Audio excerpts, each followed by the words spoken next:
kristianina ve nefa hotratran'ny club satanika? Nalaza tato ato ny hoe club satanika dia maro ny miorokoditra.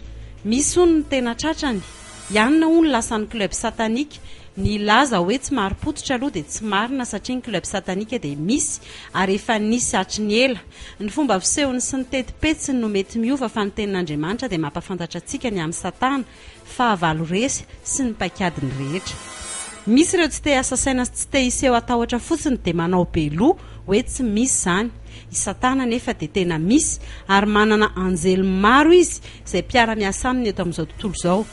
Izy raha teo nandrina n'izao tontolo izao araka nefa voalazan'ny tenin'Andriamanitra. Ary satana dia mitady hatrany amin'ny tahanany zanak'olombelona toy ny nataony tamin'ny Eva tany am-piandohana. Mihainohaino sy manatrika ny ataon'ny olombelona izy ary mitady hirika hatrany amin'ny tahana azy satria hoy ny voasoratra hoe ary tamin'ny ray andro no ny avy ireo zanak'Andriamanitra iseho teo anatrehan'i Jehovah dia mba tonga teo koa satana tafaharo taminy. Fantaro fa satana dia tsy hoe olona misy tandroka mandehandeha, manana endrika mampatahotra sy mampiorohoro ka izay mahita azy dia mitsoaka avokoa. Fa satana dia fanahy, afaka mitoetra amin'ny olona heverina ho salama saina tsara sy ara-dalàna izy, saingy baikoa ny olona dia lasa miaramilany. Araka ny voasoratra hoe fa isika tsy mitolona amin'ny nofo aman-drafa amin'ny fanapahana sy amin'ny fanjakana sy amin'ny mpanjakana izao fahamaizinana izao dia amin'ny fanahy ratsy eny amin'ny rivotra. Taky ny ahoana raha ny toetra ny satana? Voalohany, satana dia tsy mipetrapetraka fa mandehandeha mitady izay arapany hatrany, tsy any Antsirabe na eny Ankatso ihany akory fa eny rehetra eny, any an-trano, any am-piasana, eny hatrany amin'ireny toeram-pivavahana ireny aza. Fa ny devoly fahavalonareo mandehandeha tahaka ny liona, mierona mitady izay arapany. Tsy vitan'izany fa fetsy izy, manana drafitra maty-paiky anangolena ny olombelona.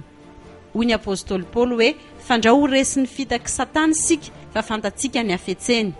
Hitantsika ny afetseny raha naka fanahan'i Jesosy tao amin'ny Matio 4:4, nentina nandrebidrebena avokoa na ny fahefana na ny fananana na ny anohanana. Tsy miova fa toy izany ihany ny tetikadiny mandraka ankehitriny, ny fitiavam-bola, ny fitiavan-karena, ny fitiavam-boninahitra, ireo ihany no mbola entiny hakana fanahy ny olona na tanora io na antitra. Ahoana ary ny atao raha te handresy ny satana? Fantaro fa satana dia efa resy, efa potika Jesosy Kristy teo amin'ny hazo fijaliana ny heriny. Ary novonoiny ny soratana ny didy izay niampangatsiaka dia nesorony tsy eo mihitsy izany ka nombony tamin'ny hazo fijaliana, ary nesorony tsy eo amin'ny tenany ny fanapahana sy ny fahefana, ary noho ny hazo fijaliana dia nasehony miariary ny fitondran'ireo toy ny fanao izay avy nandresy. Izany hoe teo amin'ny hazo fijaliana izay tsy misy tsy mahafantatra azy ara-tsaina, io ny nandresen'i Jesosy Kristy any satana sy ny fahefana. Tandremo anefa tsy ny olon-drehetra na izay milaza ho kristianina rehetra, ary indrindra tsy ireo manao beloha fotsiny hoe tsy matahotra sy tsy hovoany no haharesy an'ny satana. Ny lehilahy lehibe manan-tsaina na olona manan-karena sy mihevitra ny tena tsy azo ambakaina ary na tanora ao anatin'ny heriny sy ny fatanjahany aza dia tsy haharesy velively an'ny satana amin'ny herin'ny tenany. Tokana ihany nandresy an'ny satana te Jesosy Kristy, noho izany ireo tena mpianany nino sy nandray azy ihany no matohatra ny satana araka ny teniny hoe lehibe izay ao anatinareo noho ny ao anatin'izao tontolo izao. Mba hahafahana miady aminy anefa dia mila fahamailona sy fitandremana, tsy ara-tsaina akory fa ara-panahy. Voasoratra hoe ka dia maneky an'Andriamanitra ianareo ary manoherany devoly dia handositra anareo izy. Izany hoe tsy toerina ara-tsaina satana fa ny fanekena an'Andriamanitra dia ny fanaovana ny sitrapony no ahafahana manohatra ny devoly ka handositra izy. Petsaky ny mahalala fa rehefa nanohitra ny devoly nakafana azy Jesosy dia niala maina fotsiny satana, dia nandao azy ny devoly ary indreo nisy anjely tonga ka nanompo azy. Tsy vitan'izany fa Jesosy mihitsy no nanome fahefana ny mpianany sy ireo mino azy anitsaka ny satana sy ny asa ratsiny, ary vitan'izay mino an' Jesosy izany. Ary Jesosy niantso ny mpianany 12 eo aminy ka nanome azy fahefana amoaka fanahy maloto sy hasitrana aretina mba amin'ny rofo rehetra. Ary izao famantarana izao no anarak'izay mino amoaka dia amin'ny amin'ny anarako izy, hiteny amin'ny fiteny izay tsy mbola hainy izy.